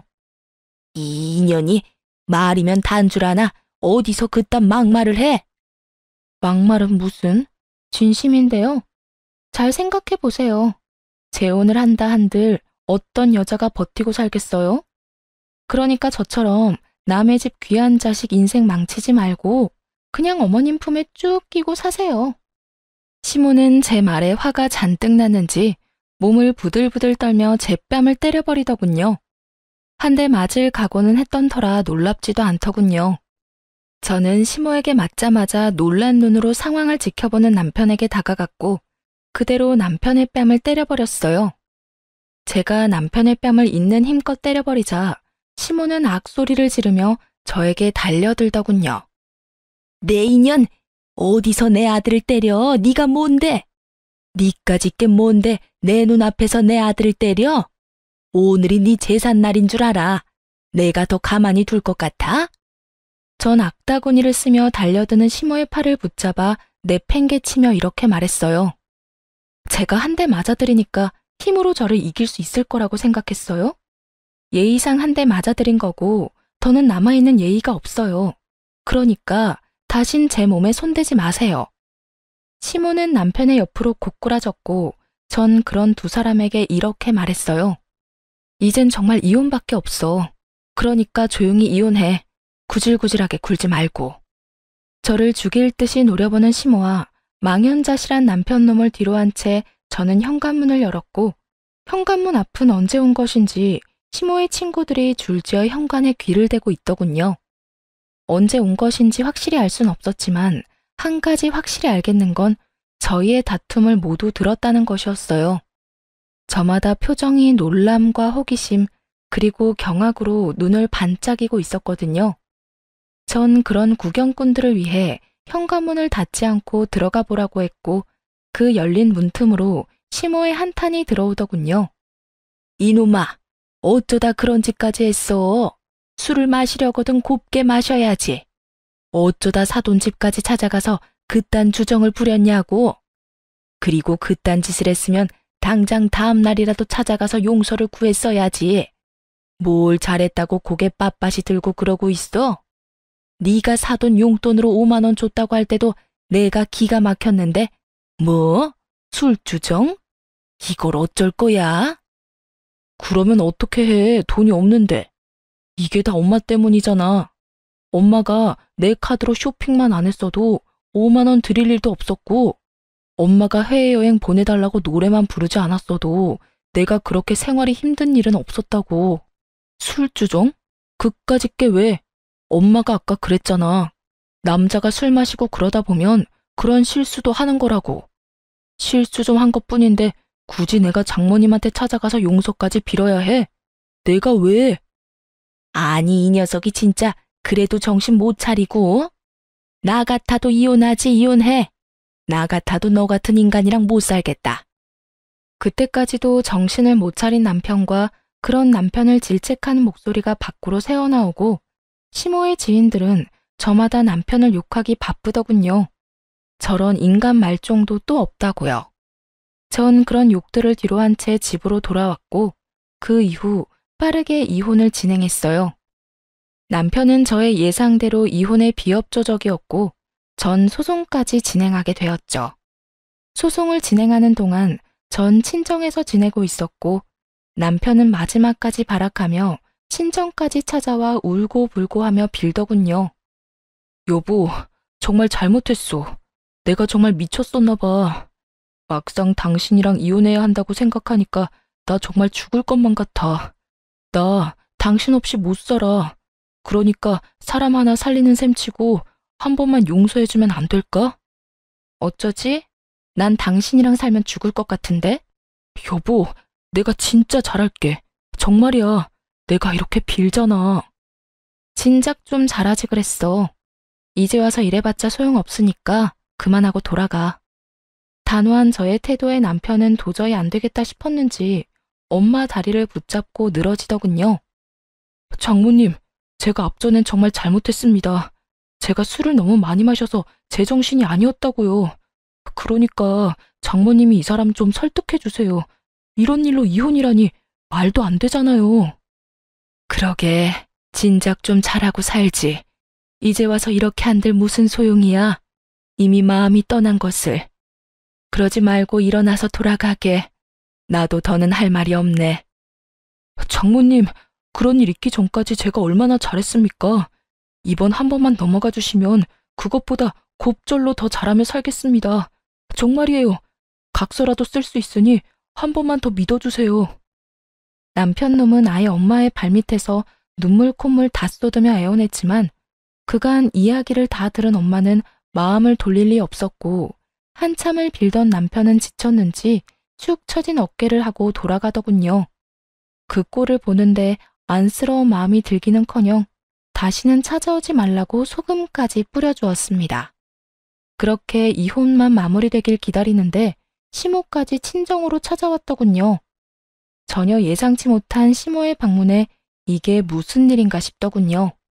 시모는 엄마의 손을 붙잡고 울며 빌기 시작했고 그 악어의 눈물엔 다 이유가 있더군요.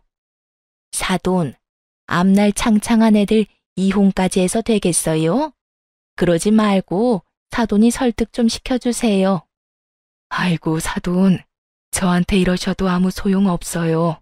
이미 마음이 떠났더라고요. 마음은 떠났는데 몸만 붙잡고 살라고 할 수도 없는 노릇이고 그냥 이혼하는 게 애들 앞날을 위해서도 좋은 일 같아요. 사돈, 저 좀 살려주세요. 저도 그렇게 생각하고 그냥 이혼시키려고 했습니다. 그런데 바깥 양반이 모든 걸 알고 난리가 났습니다. 며느리 맘 안 돌려놓으면 저도 제 아들도 가만두지 않겠다고요. 그러니까 두 사람 살린다고 생각하고 다시 한 번만 설득 좀 해주세요, 사돈. 이렇게 부탁드릴게요. 시모는 아예 엄마에게 고개까지 숙이며 애원했고 그런 시모의 모습을 보며 그럼 그렇지 싶더군요. 아들이 뻔히 잘못한 걸 다 알면서도 제 앞에서 아들 편만 들던 시모가 저렇게 갑자기 고개를 숙이고 들어올 리가 없었으니까요. 평소 집안일은 시모에게 믿고 맡기는 시부는 가정 내에서 이런 일이 일어나는지도 몰랐을 테고 믿고 맡긴 결과가 아들의 이혼이라니 화가 머리끝까지 난 것이었겠죠. 거기에다 시모의 생일날 모인 지인들은 시부도 아는 지인들이었으니 시부의 귀에 이혼 사유가 들어가고도 남았을 테고요.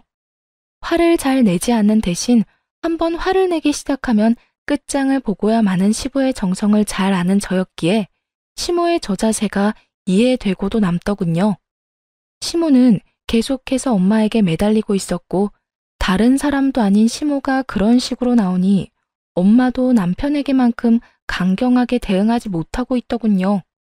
전 그런 시모의 손을 휙 뿌리쳐주곤 이렇게 말했어요. 이제 와서 이래봤자 아무 소용없어요. 마음 약한 우리 엄마한테 울고불고 하면 어떻게 될 줄 아셨나 본데 이혼하는 당사자는 저예요, 저. 우리 엄마가 아니고요. 아가, 내가 정말 잘못했다. 네가 한 번만 마음 돌려주면 앞으론 너희한테 연락도 하지 않으마. 집안 행사에도 네가 오고 싶지 않다면 오지 않아도 되고 그까짓 용돈도 안 줘도 돼. 그냥 내 아들이랑 살아만다오. 응? 왜 잘못을 저지른 것들은 뒤늦게 후회하는 척을 하며 악어의 눈물을 흘려대는지 모르겠더군요. 그러게 진작 잘하지 말이에요. 저번 머리채를 잡으려던 그 순간과는 180도 다른 모습으로 저희 앞에 엎드렸고 전 그런 시모에게 이렇게 말했어요. 저는 어머님 아들이랑 1분 1초 같이 살아만 주는 것도 싫습니다. 그러니까 이만 돌아가 주세요. 계속 이러면 제가 끌어낼 수밖에 없어요. 이 인연이 뭐? 끌어내? 네가 감히 누굴 끌어내? 누군 니까지 년이 예뻐서 이런 줄 알아? 나도 그 영감탱이 아니면 여기서 이러는 일도 없었어. 당장 이혼시키고 새 장가 보내면 되지. 이혼이 여자한테나 흠이지 남자한테도 흠인 줄 아니? 남자는 얼마든지 처녀한테 장가갈 수 있다고. 그리고 사돈도 그러는 거 아닙니다. 사람이 이렇게 빌면 말이라도 그렇게 해본다고 하면 어디가 덧납니까? 얘가 누굴 닮아서 이리도 독한가 했더니 다 사돈 피었나 보네요. 시모는 마지막 발악에 가까운 막말을 쏟아내고 있었고 전 그런 시모를 끌어내며 이렇게 말했어요. 아줌마, 여기 와서 행패 부리지 말고 당장 나가세요. 한 번만 더 찾아오면 경찰에 신고할 테니 그런 줄 알고요. 그리고 오늘 와서 이렇게 행패 부린 거 아버님께 전화해서 다 말할 테니 그렇게 하세요. 질질 끌려 쫓겨난 시모는 굳게 닫힌 현관문 앞에서 한참이나 난동을 부려댔고 제가 부른 경찰분들이 오고 나서야 시모는 집으로 돌아갔습니다. 그렇게 두 사람은 찾아오지 않았고 전 소송에서 이기며 시모와 남편에게 위자료를 받고 이혼하게 되었어요. 이혼이 확정되는 당시 전 남편의 몰골은 거의 폐인에 가까웠고 그 모습을 보는데 참 통쾌하더군요. 저딴 인간 때문에 망친 제 인생이야. 앞으로 제가 열심히 행복하게 잘 살면 회생이 될 테지만 그 인간은 회생이 불가능해 보였어요. 이혼과 동시에 전 번호도 바꿔버리고 회사도 이직해 전 남편과 전 시댁의 소식은 듣지도 전하지도 않고 살고 있어요. 가끔 이혼 후 전 시모와 전 남편이 전 시부에게 정말로 쫓겨는 났을까 문득 궁금해질 때도 있지만 굳이 알아서 뭐 하겠어요. 이미 끝난 인연이고 더는 그런 인간들 이야기로 귀를 더럽히고 싶지도 않은걸요. 전 이직한 회사에서 잘 지내고 있습니다. 그 지옥 같은 결혼 생활에서 탈출한 지도 5년이란 시간이 다 되어가고 현재는 남자친구도 있어요. 제가 이혼한 지 3년이 지났을 때 회사에서 만난 남자로 제가 언제나 늘 최고고 제일 예쁘다고 해주는 제 눈엔 세상 누구보다 멋진 남자예요. 한번 크게 대인 상처가 있어서 그런지 아직까지 결혼 생각은 없긴 하지만 사람 일은 또 모르는 일이지 않나요? 그래서 무조건 아니다, 안 된다 생각하지 않고 마음을 열고 천천히 알아보려고요.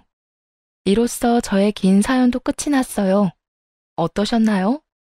답답하신 분들도 통쾌하다 하신 분들도 계셨을 것 같아요. 결혼 생활을 시작할 당시 전 남편을 위해서라도 시댁과의 관계를 원만하게 유지하고 싶었고 그랬기에 더욱 그러려니 하며 노력하고 살았습니다. 하지만 시간이 지나 지금 생각해보니 제가 잘못 생각했던 것 같아요. 아닌 건 아니고 옳은 건 옳은 건데 말이죠. 혹시나 저처럼 시댁의 과한 요구에도 가정을 지키기 위해 참고 인내하며 사시는 모든 아내분들, 부디 우리 할 말은 적당히 하고 살아요. 그러면 저는 이만 물러가 볼게요. 긴 시간 함께 해주셔서 너무 감사합니다. 다들 행복하세요.